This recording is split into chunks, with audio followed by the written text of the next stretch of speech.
Bismillah, Assalamualaikum warahmatullahi wabarakatuh.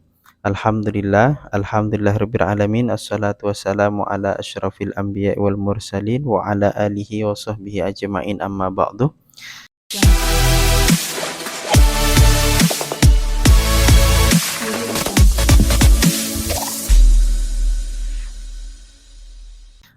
Baik teman-teman sekalian, jumpa lagi dengan kami. Pada kesempatan kali ini para hadirin, kita kembali membahas tentang masalah air, ya. Pada pertemuan lalu kita telah membahas tentang masalah tentang air yang paling agung di atas muka bumi ini.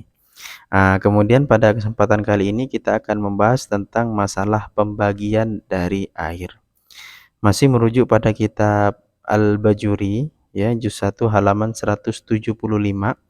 Ya, di sana itu dijelaskan bahwasanya tsummal miyahu ala arba'ati aqsamin. Jadi untuk pembagian air itu ada 4 macam. Yang pertama adalah thahirun mutahhirun ghairu makruhin istimaluhu, yakni air yang suci dan bisa untuk mensucikan dan tidak makruh tatkala digunakan. Jadi atau air ini disingkat dengan nama istilah air mutlak. Ya, air mutlak itu adalah air yang 7 macam air yang telah disebutkan pada pertemuan yang lalu. Terus air yang nomor 2 itu adalah air thahirun mutahhirun makruhun istimaluhu. yakni ada air yang suci, mutahhirun dan bisa mensucikan, makruhun istimaluhu yang mana akan tapi hukumnya makruh tatkala kita gunakan. Maka ini contohnya adalah ma'ul musyammas, yakni air yang dipanaskan di bawah terik matahari dengan menggunakan wadah logam.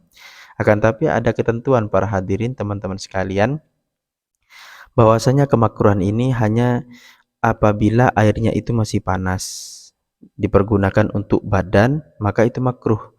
Tapi meskipun masih panas di bawah terik matahari, dipanaskan seperti itu, tapi digunakan untuk selain badan seperti dipergunakan untuk mencuci, maka tidak jadi masalah.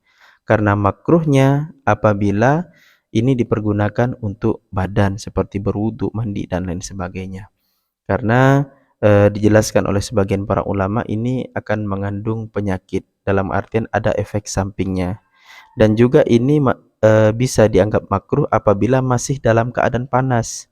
Ya, apabila dipanaskan di bawah terik matahari kemudian telah dingin kembali, maka hukumnya sebagaimana mestinya. Sudah bisa dipergunakan normal sebagaimana mestinya. Terus air yang kedua adalah thahir ghairu mutahhir. Ada air yang suci namun ghairu mutahhir, tidak bisa digunakan untuk bersesuci. Ya, bersesuci ini kawan-kawan itu adalah seperti berwudu, ya, mandi besar, dan juga izalatun najas wal hadas. Itu adalah bentuk dari bersesuci. Air ini thahirun, suci, tapi tidak bisa digunakan. Ya, kita ambil contoh adalah air mustakmal. Ya, air mustakmal itu adalah air yang habis dipergunakan untuk bersesuci. Contohnya air sisa-sisa dari kita mengerjakan wudu, maka air-air yang jatuh itu namanya air mustakmal. Maka air itu hukumnya suci. Sisa-sisa wudu tadi yang jatuh-jatuh itu suci.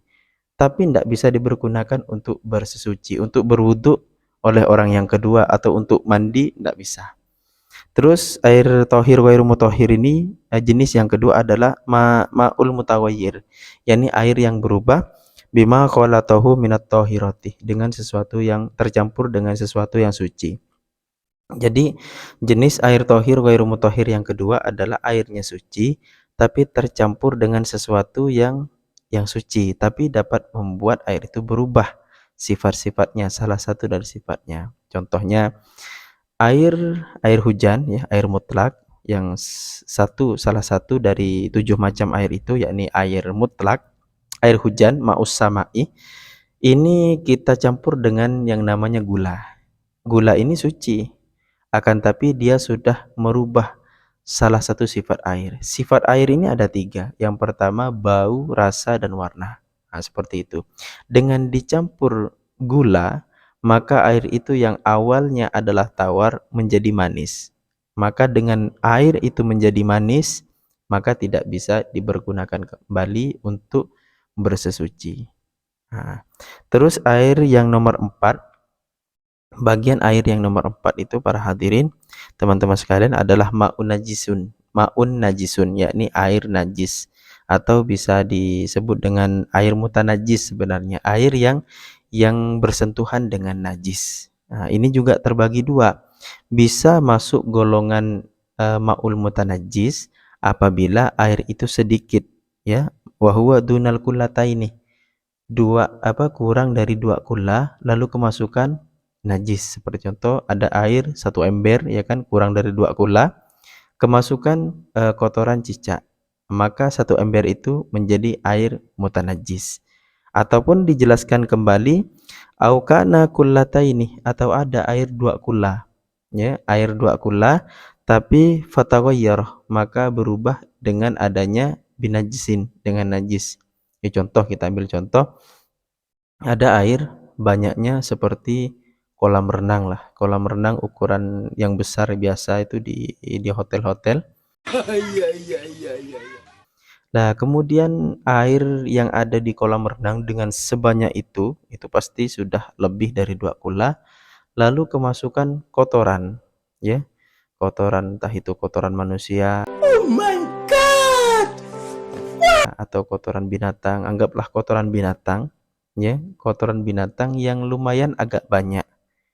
Sehingga menyebabkan dari air satu kolam renang itu berubah sifatnya, salah satu sifatnya, baik itu rasanya, warnanya, rasa, warna, atau baunya.